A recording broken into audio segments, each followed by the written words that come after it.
এই দেখো, আমাদের বাড়ির নতুন গেস্ট দুটো। তাই আজ তোমাদের প্রথমেই দেখিয়ে দিলাম। কি কিউট কিউট দেখতে, তাই না? আমার তো মনে হচ্ছে কাজকর্ম সব কিছু বাদ দিয়ে ওদের দিকে তাকিয়ে বসে থাকি। আর আমি যেখানে রান্না করি ওখানে রেখে দিয়েছি।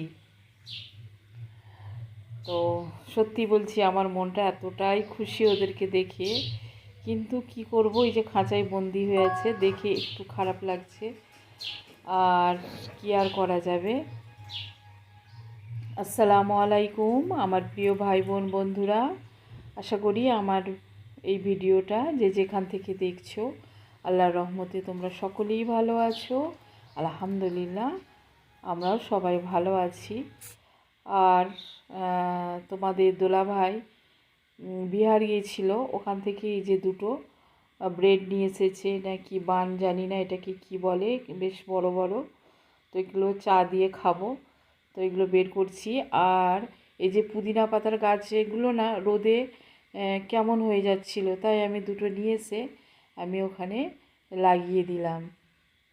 আর এই ভিডিওগুলো আমার অনেক দিন আগের করা, এখন আমি অনেক ব্যস্ত।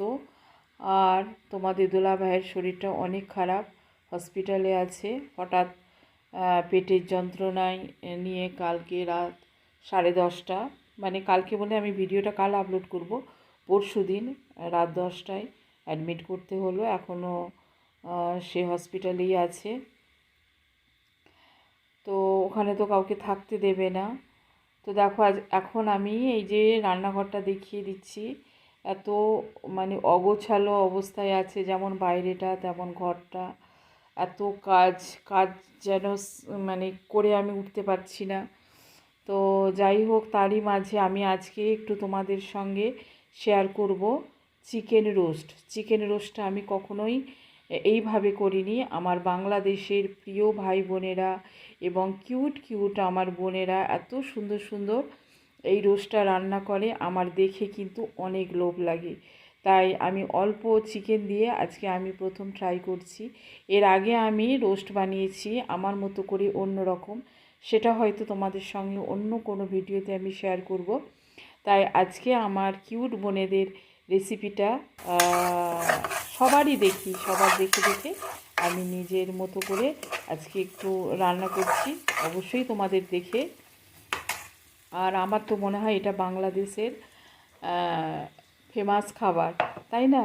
পোলাও আর রোস্ট সবাইকে দেখি, কেউ গেস্ট এলে বিয়ে বাড়িতে মানে রোস্ট থাকেই, পোলাও আর রোস্ট। তো দেখা যাক, আমিও করে দেখি। তো আমারও বাড়িতে যদি কোনো দিন মেহমান আসে, গেস্ট আসে, স্পেশাল গেস্ট, তো আমি তাদেরকে এইভাবে রোস্ট রান্না করে খাওয়াবো। আর এই যে দেখো, আমি কাঠবাদাম, কাজু, কিশমিশ আর ওই যে টমেটো সস আর এই যে দই দিয়ে আমি এই যে একটা পেস্ট বানিয়ে নিচ্ছি। আর আমার এখানে কোনো রাঁধুনি, কী বলে ওটা, রাঁধুনি রোস্ট মশলা নেই। তো আমি ঘরের মশলা দিয়ে, আমি যেগুলো দিয়ে রান্না করি সেইগুলো দিয়েই আমি এটা করছি। তো জানি না, করার সময় আমি অনেকটা উৎসাহিত ছিলাম যে কেমন টেস্টটা হবে। তো যেহেতু অভিজ্ঞতা তো একটু আছেই, এত বছরের একটা অভিজ্ঞতা, তো ভেবেছিলাম ভালো তো নিশ্চয়ই হবে। আর ঘরোয়া মশলা দিয়ে রান্না করব। তো এখানে যেমন আছে যে পেঁয়াজ বাটা তো দিয়েইছি, আর গোটা পেঁয়াজ তো আছে, দিয়ে ভালো করে সব রকমের মশলা দিয়ে খুব ভালোভাবে নাড়াচাড়া করে নিয়েছি। দিয়ে তারপরে এই যে এই পেস্টটা দিয়ে দিয়েছি। দিয়ে এটা কিন্তু হালকা আছে, আমি প্রায় মিনিট 10 মতো এটাকে কষেছি। খুব হালকা আছে, 10-15 মিনিট ধরে আমি এটা হালকা আছে সুন্দর করে কষে নিয়েছি। কষে নেওয়ার পর তারপরে এই যে আগে থেকে ভেজে রেখে দিয়েছিলাম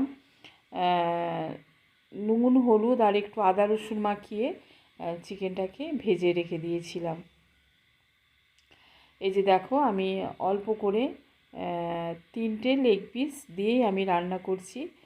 তো দুটো গোটা রেখেছি, মেয়ে বলেছিল এরকম গোটা গোটা রাখবে, তো ওর পাপাটা আমি এরমভাবে কেটে দিয়েছি।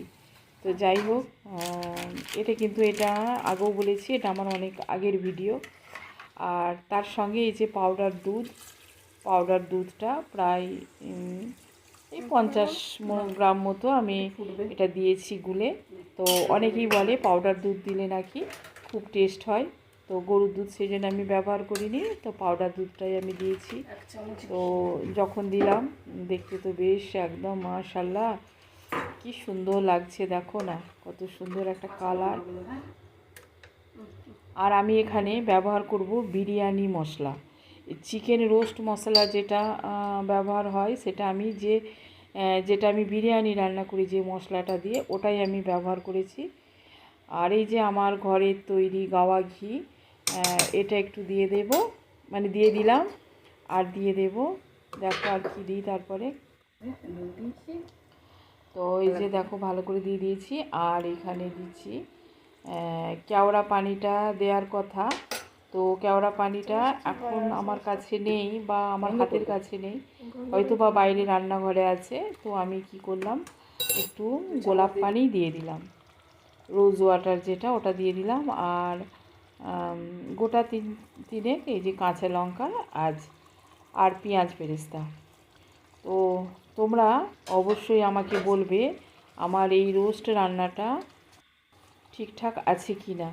যদি কোনো ভুল হয়ে থাকে বা কোনো মশলা যদি মিস হয়ে থাকে, যদিও আমি খুব ভালো করে রেসিপিটা শেয়ার করিনি, তবে সাধারণ মশলা, ঘরোয়া মশলা দিয়েই রান্না করেছি। তো সেরকম হলে তোমরা অবশ্যই আমাকে জানাবে। আর এই যে আমি পোলাও বানিয়েছি, একটু একদম সাদা সিম্পল পোলাও। তো সেদিন ছিল আমার রোজা, তাই আমি দুপুরে খাইনি। আর রাত্রিবেলা এই যে মেয়ের কাছে আমি নিয়ে চলে এসেছি, আমরা মা মেয়ে খেয়ে নেব। তো ভিডিওটা এই পর্যন্তই, তোমরা সবাই ভালো থাকবে, সুস্থ থাকবে। আর আমার নতুন বন্ধুরা যারা আমার প্রথম ভিডিওটা দেখছো, ভিজিট করছো, যদি তোমাদের ভিডিওটা কোথাও কোনো অংশ ভালো লেগে থাকে, তোমরা সাবস্ক্রাইব করে আমার পাশে থেকো। আর অবশ্যই জানিও যে গ্রেভিটা ঠিক আছে কি না, বা একটু পাতলা হবে কি না। তো মাশাল্লাহ এটাও তো অসাধারণ হয়েছিল, অনেক টেস্টি হয়েছিল। তো তোমরা সবাই ভালো থাকবে, সুস্থ থাকবে। আল্লাহ হাফেজ। আসসালামু আলাইকুম ওয়া রাহমাতুল্লাহি।